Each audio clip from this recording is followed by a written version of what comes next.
Welcome to the #1 source for information, news, and opinion on your Columbus Blue Jackets. This is CBJ in 30, presented by Telhio Credit Union. You can also find the audio version on the CBJ Radio SoundCloud page, Apple Podcasts, TuneIn, Spotify, Google Play Music, or wherever you listen to your favorite podcasts. Now here's your host, Bob McElligott. Welcome to CBJ in 30, presented by Telhio Credit Union. The Blue Jackets go into Tampa. In fact, here I am at Amalie Arena in Tampa, where the Blue Jackets split their two-game series with the Lightning. Last night, they lose by the score of 3-2. Tough loss for the Blue Jackets last night. Thought it was a well-played game. They had chances that they missed on. So did the Tampa Bay Lightning. Tampa Bay hit a couple of posts in that game. Could have been much more than the 3 goals that they scored. They could have had 6 in that one before it was all said and done. But in any event, the Blue Jackets play well, but they don't play well enough to get the win. They lose the game 3-2. I'll tell you what, it was a tough night for Boone Jenner, I thought. Boone had so many chances to score goals. He just couldn't get the puck by Vasilevsky. He had a pseudo breakaway. It wasn't a really clean breakaway where he could go in and try to make any moves on Vasilevsky. Shorthanded early in the game. That one got stopped. Nick Foligno was following up that play. He had a chance to put it on net. They didn't get that one in. Also, there was another save that Vasilevsky made while he was falling backwards, and he was still able to keep the puck out of the net. So there were chances galore by both sides. But it was a 1-0 game before Zach Werenski scored to make it a 1-1 game. Eric Robinson gave the Blue Jackets the lead in the third period. You know, Robinson has had how many breakaways have we seen in the last 2-3 weeks from this guy? And he just can't get the puck on net, and he can't get it through the goalie, none of that stuff. And he did this time. He got it by Vasilevsky and gave the Blue Jackets the 2-1 lead. They couldn't hold it because Tampa came back, and it was a tough goal. It was a tough one. The second one, the game-tying goal that was scored. And got to get the notes here and just check this out. In the third period, it was a very young Ross Colton who's playing in his 10th NHL game. And he gets a puck. He's coming down the left wing side and shoots it by Elvis Merzlikins. I thought that was one, you know, we always talk about where do you want the shots? You want them from the boards, right? He got the shot from the board. It got by him on the glove side. Look, if you're going to shoot on Elvis, I don't think it's any secret. Go to the glove side. That's where you have the better chance for success. He went to the glove side. Colton did. He got the goal. And that made it a 2-2 game. And then Braden Point. I hate talking about Braden Point. Drives me crazy to talk about Braden Point. You know why? Because Braden Point has been a Blue Jackets killer in the last couple of years. And he did it again. He got the first goal in a 5-on-3 power play situation. And then he gets the last goal. David Savard goes down to the ice to try to take away a pass and or block a shot. Savard has his stick strung out behind him, and the shot just happens to hit the blade of the stick. And it changed the direction. And that turns out to be the game-winning goal. And I'll tell you this, the Blue Jackets pulled Elvis with 2 minutes and 47 seconds left. They didn't give up. They kept the puck in the zone. Patrick Laine shot the puck. He shot the puck a lot in this game. Sometimes it made it to the net. Sometimes it didn't. He bruised and slowed down Cal Foote with a shot that hit him. And then he did it late in the third period. Who blocked that shot in the third period? My son Matthew's with me tonight here. He came to the game and just, no, you're allowed. Who? You're allowed to duck in here and answer. Who blocked the shot in the third period that he took? I believe it was Sergachev. Who was it? Sergachev. Well, you don't want to be on camera? You don't want to be part of CBJ in 30? All right, he doesn't want to be on the camera, so there he is. All right. So, well, everybody can see the reflection in the plexiglass anyway, so it's all right. Sergachev blocked the shot and got stunned in the third period. I've said this for how long? I said it to John Tortorella just the other day prior to the game. Can you please tell Patrick Laine to shoot the puck, even if it hits a guy and it stuns a guy and it hurts a guy? He might not want to block the next one. He finally did that tonight. And every shot that he got through to the net that hit Vasilevsky, guess what? It did not get contained. There was a rebound, and it got away. And the Blue Jackets turned it into second chances. Again, they couldn't beat Vasilevsky. He came in with a 1.99 goals against average. That's less than 2 goals per game. They did get 2 tonight. Getting that third, you knew was going to be tough. They just couldn't quite do it. So they have to settle for a split. And it stinks. But what really stinks is they lost those first 2 games of the trip in Detroit and had to settle for 0 points. If you get some points out of that, it doesn't feel so bad. But it wasn't for a lack of effort here tonight. I'll tell you that. Now, should we be happy about moral victories at this point? No, shouldn't. But I'm just telling you, They played the right way. They gave great effort right to the very end, and this trip isn't over yet. It's only, 2/3 of the way done, right? Because they've got 2 games left to play against the Florida Panthers, Saturday and Easter Sunday over in Sunrise, Florida. So speaking of that, let's not look back. Let's look ahead to the series against the Florida Panthers. The Panthers just wrapped up a set with the Detroit Red Wings on Thursday night. So they finish off one series. They're ready to welcome the Blue Jackets in. They're a team that has lost one of their top defensemen. They're a team that has injuries to their captain and to another prolific forward. So they're banged up a little bit. Can the Blue Jackets go in there and continue to play the way they did in these 2 games against the Tampa Bay Lightning? I hope so, and we're going to find out. But here to preview that series and to talk about a lot more with me is the radio voice of the Florida Panthers. Had a chance to talk with him earlier. That's Doug Plagens. Well, it's funny. Sometimes we don't think about how time flies. And then if we take a minute and think about it, you realize that a lot of time has gone past in your life. And that's the way I am with Doug, because Doug interned with me all the way back in Syracuse when I was working with the Crunch, and he was a grad student at Syracuse University. And he was really a trailblazer. And I don't know, do you realize what you did when you reached out to me and contacted me about coming in for an internship? There was no internship program. There was nobody that was ever interested in what I did and how I did it and wanting to do the things that I did for a living until I got a call from you and your buddy Nate Lowell. You were my first 2 interns ever. And now it's turned into a program where they're just cranking out announcers throughout pro hockey. So you get a lot of credit for that, man. You guys started it. It's funny you bring it up, because I remember Nate and I, the way I remember it, we were, there were all these different options. People were going and getting their internships, and we knew what we wanted to do. We knew that we were interested in play-by-play, and so we're surfing around and seeing, looking at the different team websites, and we happened to see your name on there, Bob, and we said we got to find this guy. We got to find this guy. We got to meet this guy, and just see what happens. And that's what we did. We sought you out at the ballpark one day, and that was where we met you for the first time. And it's something I'm just, all I can say is I'm glad we did that, because you've taught me so much over the years, and to have you as a lifelong mentor and friend, it just means a ton. Well, I really appreciate that. And I just want to say, for anybody that's an aspiring broadcaster or anybody that's aspiring to do something in life, in my opinion, the way Doug did it is the right way. He was proactive. He came in, look, the way that I am, and I know you remember me telling you this at the start. I'm not a hands-on guy, right? I'm not a hand holder is what I always tell people. Yep. If I ask you to do something, go do it. Do it to the best of your ability. If there's a problem with it, I'll let you know, and you can fix it and do it better the next time. That's just how I operate, old school kind of operation. And, again, I think that's, it's easy for us to say, Doug, because that's what we did and that's how we're here. But I'm sure you talk to young guys now that are aspiring to get into the field. Do you convey that same kind of message that, hard work, be on time, dress the part, whether you have the job or not, all those things? Yeah, no question about it. I mean, when you look at in some ways, I tell people this all the time too, maybe the best thing and maybe the craziest thing about this industry and this field is that there isn't one set path to get to where you want to be. Everybody's path's different. If you ask all the NHL radio announcers that are out there, there are a lot of guys who worked in the ECHL and worked in the American Hockey League and had kind of that conventional up the pipeline path to getting to the National Hockey League. But there are so many different ways that people wound up with these jobs, and so many different paths that people can take. And it gives you the opportunity to carve out your own path. And in some ways, the toughest thing about it is finding that place to start.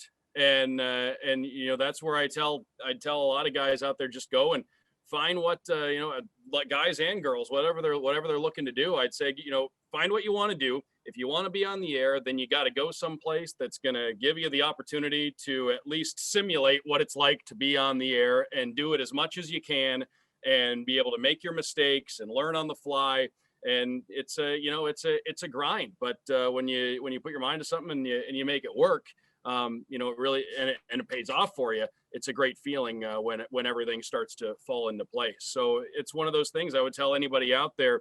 You can create your own opportunities, and you should make the most of any opportunity, even if it's something that might not necessarily be 100% up your alley, you can learn something from it, and sometimes maybe even learn what you don't want to do, and that can be just as important as learning what you do want to do.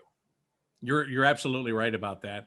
And I remember when you guys started, I just kind of threw you to the wolves. I said to them, I said, here's what I want you to do: player profiles. So get with the team, make arrangements to talk to a player every week. I want you to bring me a different player profile. And so they would go in and do the interviews and put together a pre-produced piece that actually ran on the air during the intermissions. I don't know how many college students were getting a chance to get on commercial airwaves at that time. I know at Syracuse University itself, you had to be a junior before you could even get on the student station to do any kind of football or basketball. So these guys were ahead of the curve anyway. But that experience of getting into the room and talking to players, and now you do that every day. But how much did that help you doing it then as a young college student, just to get to know hockey players, the way they operate, and just get a feel for the entire sport? It was, I mean, as you said, you couldn't put a price on it. It was invaluable to be able to, first of all, just getting into that environment. It just gave you the lay of the land. You knew what to expect. And then something you and I have talked about over time, the more that we would go around anytime we had the opportunity. Of course, we had classes, we had things like that. But when we had the opportunity to go to practice or whatever, we would go out there, even if we didn't necessarily have a total reason to be there that day. We'd get around the place as much as we could, and just we were able to show that we belonged there. People knew our faces, even if they didn't necessarily know us. They knew our faces. They knew that we were familiar faces around the arena, and I feel like that went a long way. And being able to see, just to get those interview reps, to be able to do that, to be able to get on the air, and we'd get the interviews and we'd go back and we would produce those, and we put a lot of time into them. We tried to make them as sound as good as we could. And it was just a whole experience that like we said, we couldn't put a price on it. And I remember one time, you mentioned dressing the part, Bob. One of my favorite memories, and one thing that really sticks out, is we were going to see a Crunch Road game in Binghamton, and we were on a list, but we showed up and we weren't on the list, but we were dressed nicely, and we were able to talk our way into the arena that night. So the power, dress for the job you want. That's what they always say, power of the tie. But yeah, just all the different experiences we were able to get. And I remember, Bob, right away when you were telling us, you guys want to do play-by-play. Well, we're going to set you up, call play-by-play, cut out parts of it. You were kind enough to go through it and give us pointers here and there on it. And those reps, I mean, that went a long way. And by the end of it, we were able to produce really solid demo material out of broadcasts that, not all of it was necessarily over the air stuff. We were able to have American Hockey League demos as guys right out of college, which was just awesome. And being around the front office, seeing what everybody did.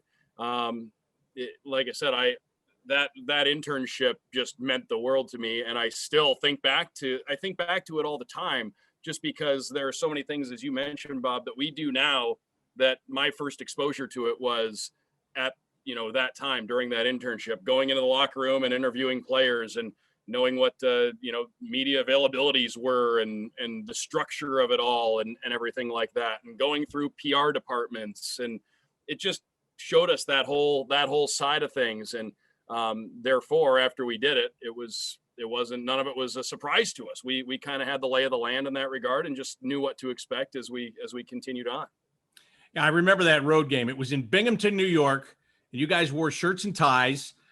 They actually had to sit in the stands. They're sitting in the stands in shirts and ties. So Doug's right. If you're in Binghamton and you're wearing a tie to come to a game, like, you have to be somebody, because not just the regular Joe's wearing a shirt and tie to a game in Binghamton, New York. Actually, you're lucky if they're wearing a shirt to the game in Binghamton, New York, right?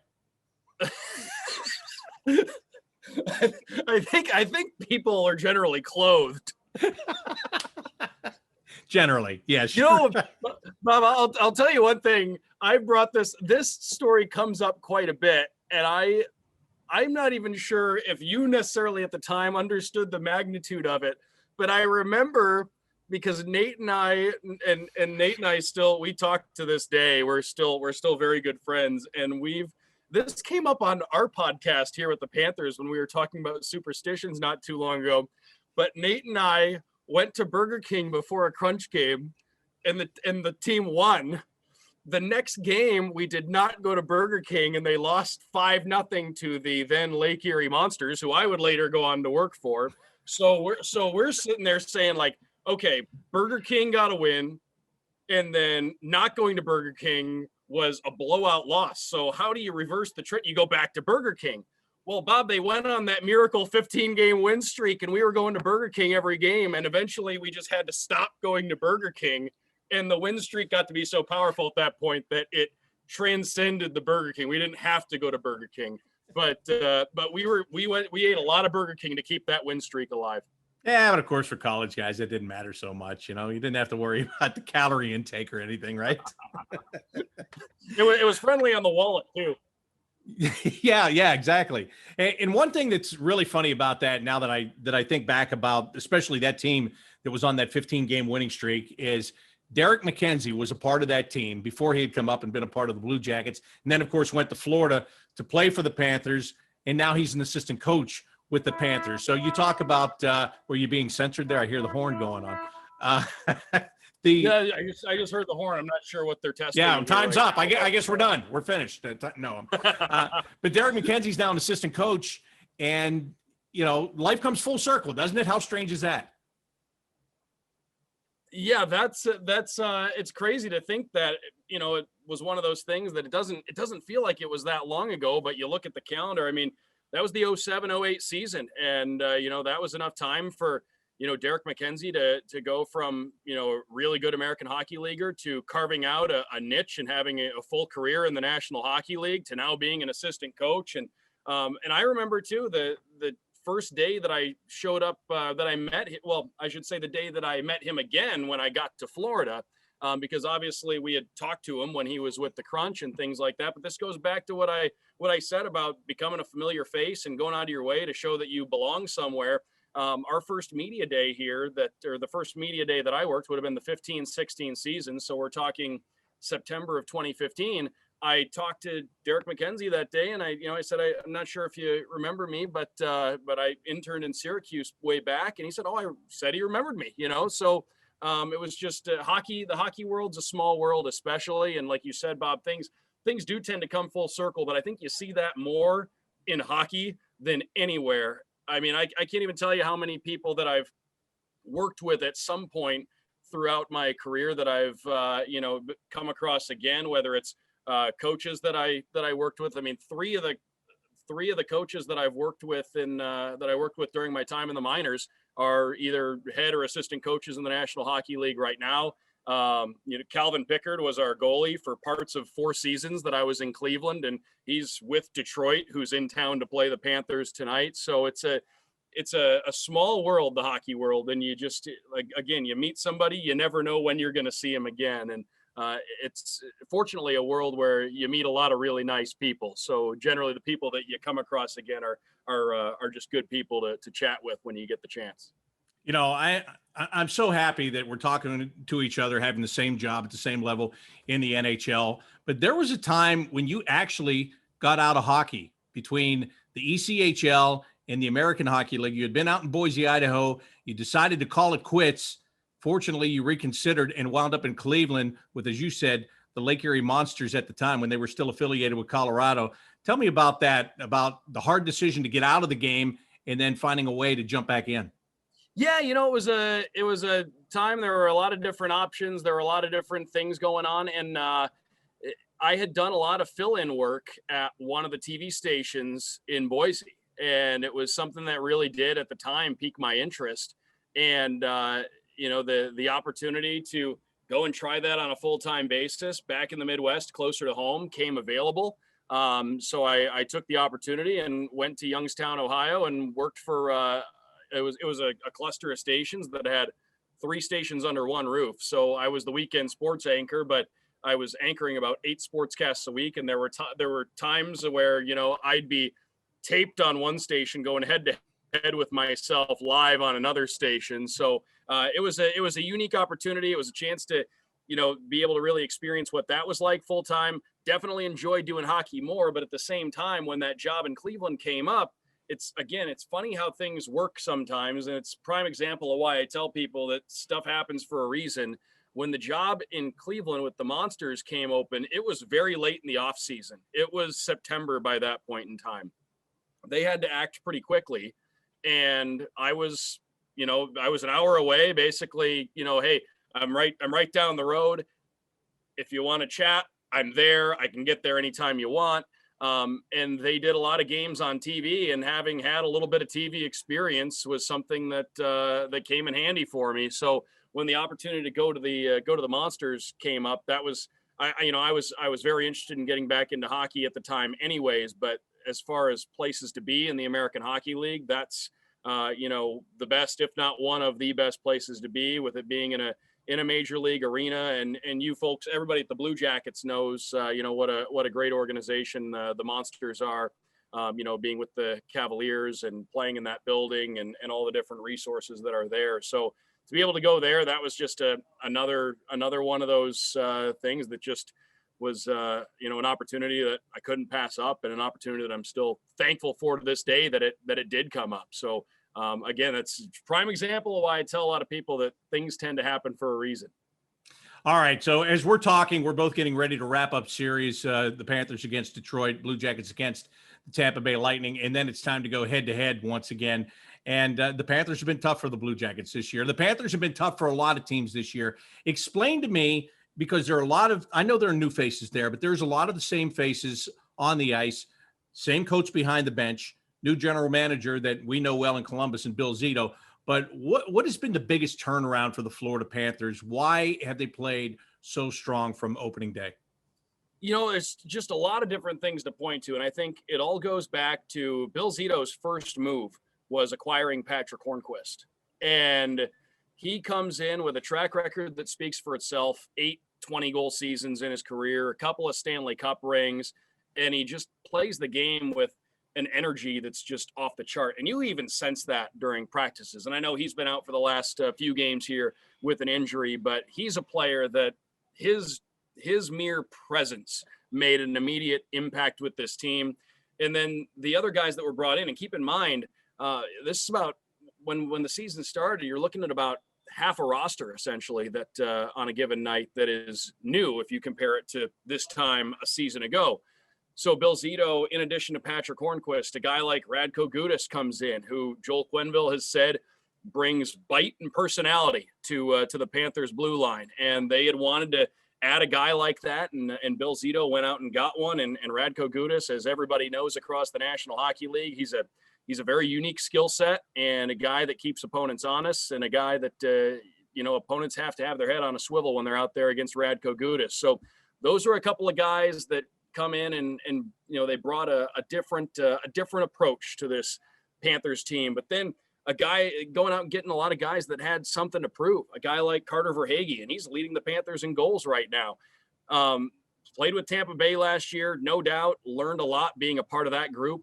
His first season in the National Hockey League, and he was a part of a Stanley Cup champion and got to observe players like Stamkos and Kucherov and Hedman and how they went about their business every day. So there's no doubt that was a valuable experience for him. But the Panthers felt like he was a guy that, given a bigger opportunity, a bigger role, more ice time, could come in and really make the most of it. And that's something he's done, leading the team in goals. A guy like Anthony Duclair, who left the last game with an injury, and sounds like he's going to be about 10 days or so, according to Joel Quenneville this morning. But another guy that came in with something to prove, has played really well. You go up and down the list, there are a lot of guys like this. Gustav Forsling, who's getting the first chance to take over on that top pair with Mackenzie Weegar in the absence of Aaron Ekblad, who went out with that very just tough to see injury back on Sunday for the Panthers. Gustav Forsling became a member of the Panthers, I'm not kidding, like hours before training camp. So there's a lot of new faces that have come in. It speaks volumes to, Bill Zito and his staff for identifying players that would fit with what was already here. Guys like Barkov and Huberdeau and Ekblad, who's obviously out with the injury, but, going down to Mackenzie Weegar and players like Noel Acciari, who've been real impact guys for the Panthers. And then also speaks volumes to Joel Quenneville as well. And we're seeing right now why, and not just another example of why he's one of the best coaches to ever be behind a bench in the National Hockey League, because you take half a new roster essentially, and you find, ways to maximize everybody and get guys into situations where they're going to succeed. And right now, between Bill Zito and Joel Quenneville, the work that they've both done, they're pushing all the right buttons this season, and things have just really worked for this Panthers team. And it's been a team that's shown the ability to bounce back a lot too. Whether it's in game, whether it's game to game, rebounding from a loss, they've been able to avoid, losing streaks of any sort, for the most part this season, or bouncing back from injuries. The Panthers have won their last 3 games, and they haven't had Alexander Barkov for any of those 3 games. Patrick Hornquist has been out for a bit here. Ekblad went down, obviously, on Sunday, and you got to hand it to the group for the way that they pulled it together and were able to get that win in Dallas after Ekblad went down about halfway through the second period. And then they got the win, obviously, to open up the homestand against Detroit the other day. So you add all that in with goaltending that has really been solid night to night, whether it's Sergei Bobrovsky or Chris Drieger. And that's why this team's been able to really, firmly entrench itself as one of those top 3 in the Central Division. All right, last thing I've got for you. With the injury to Aaron Ekblad and the trade deadline less than 2 weeks away, how much do you feel that there is going to be a focus on solidifying that blue line leading into the playoffs? Well, right now they've said that the coaching staff, Joel Quenneville said they're happy with the depth that they have.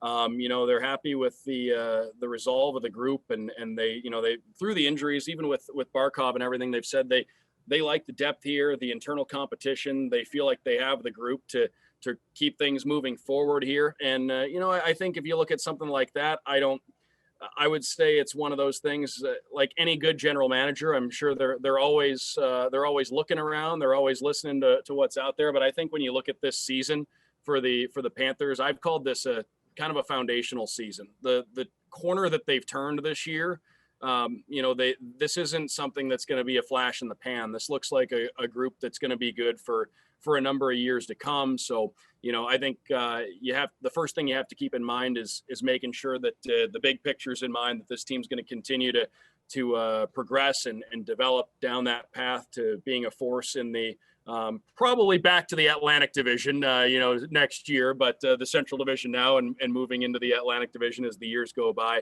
But I think anybody would be listening, but at the same time, I think the big picture is the first thing, and making sure that as this season goes into next season, you're keeping the biggest view on that. Now the Panthers did, earlier today. The news just came down, and pulling up my phone so I can get you the particulars, but they did sign a college free agent, Matt Kierstead, from the University of North Dakota, who is a defenseman and was, really sought after as far as college free agents are concerned. So, we'll wait and see what the next step is there, but that's a blue liner that's been added to the fold.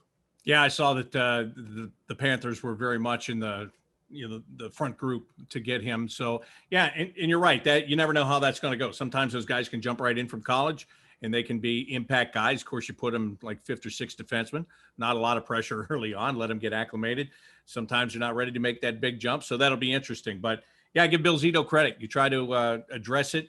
Like, look, let's be honest. If you can address it by doing that and not have to go out and trade an asset to fix something on the blue line, or if you're going to go trade for something and make it even better than it is, well, that's what it's all about. And that's the thing, you mentioned that, and again with a signing that you bring in a guy right out of college, and there's obviously going to be, with a guy coming right out of college, there's going to be a learning curve and everything like that. So I haven't had a chance to hear what the next steps are as far as he's concerned, or what the plan is there. But obviously he was brought in, but at the same time, Aaron Ekblad out of the lineup, the Panthers are still set to run with 7 defensemen tonight. So this is a deep group of defensemen. When you look at Forsling and Uyghur on that top pair, and going right down through the mix, and you got the Iron Man Keith Yandel and Radko Gudas, and Marcus Nudavara, who you're all familiar with there in Columbus. But again, you lose a guy like Aaron Ekblad, you can't replace that. He was having a Norris Trophy caliber season, and you just feel for him. Playing 25 and a half minutes a night, and was tied for the league lead in goal scoring among defensemen. So you can't replace a player like that. But the Panthers, with the group they have, they're confident that they've got the guys to, by committee and everything, be able to at least keep things moving the way that it has been. Well, Doug, thank you very much. I really appreciate the preview, and I'm very much looking forward to seeing you in person. I was worried that this is the one year we're playing in the same division. We wouldn't even get to see each other, but you see, I made it happen. That's just what I do, and you've known that longer than most. Man of action, Bob McElligott. Thank you, Doug. Best of luck to you, and I'll see you soon. Sounds good. Thanks very much, Bob.